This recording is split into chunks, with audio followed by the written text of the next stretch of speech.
Upat ka mga ulo sa iro ang Gipasusi karon sa Talisay City. Veterinary Office ngadto sa Regional Animal Diagnostics and Disease Laboratory aron masuta kung nagpositibo ba kini sa Rabies.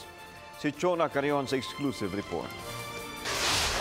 Awareness nga mga gipahibaw ni Dr. Mary Tessa Alo, City Veterinarian sa Talisay City, sa miaging simana tulo ka mga ulo sa iro ang ilang gipasusi.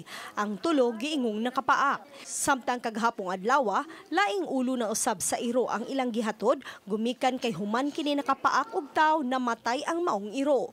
Wa pa hinuon ang resulta niini. if ever nga positive tong upat ka head sample nga among gipadala sa laboratory, naman may data ato kung asa to nga barangay. So amo tong balikan nga mga barangay, then mag-focus mi sa ato ang vaccination. Sa tuig 2017, adunay 3,524 bite incidents nga nalambigit sa iring ug iro. Samtang sa tuig 2018, misaka kini ngadto sa 3,572 ka insidente. Wa hinoy natala ang dakbayan nga positibo sa rabies. Apan niadtong 2016, usa ka bata sa barangay Kansohong ang namatay gumikan sa rabies. Wa pa hinoy statistics alang karong tuiga. Padayon hinuon ang pagbakuna sa Talisay City sa mga iro ug iring sa kabarangayan. Bisan pa man sa ilang mismong buhatan, mamakuna sila. Kung galing mapaakan og iro, mao kini ang angayng buhaton.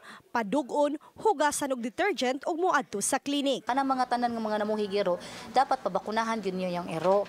Kay simbak ko makapaak yung iro, namo ikapakita ang inyong iro bakunado. Uban ni Marlon Melgaso, Chona Carion, Balitang Bisdak.